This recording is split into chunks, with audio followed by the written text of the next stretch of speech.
Hey everyone, welcome back to our ACLS review series, the perfect way to stay sharp, stay confident, and stay ready. Whether you're preparing for your ACLS certification or just want to keep your skills fresh, this is the place to be.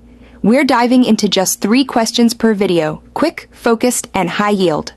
Let's get sharper together. Number 1. What is the mode of action of lidocaine? Right answer. Lidocaine depresses the automaticity of Purkinje fibers. Number 2. What is the first intervention in the ventricular fibrillation pathway? Right answer. Shock. Number 3. What is the role of defibrillation in asystole? Right answer. It has no role. ACLS? Get the full guide here. Read the ACLS book. Printable ACLS all-in-one algorithm summary designed for quick reference during emergencies. It covers key protocols including cardiac arrest, bradycardia, tachycardia, and post-arrest care.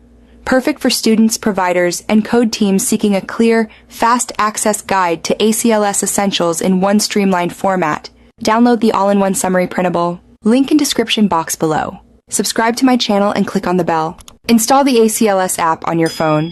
To access all these tools today, visit aclsstudyguide.com. Thanks for watching the video.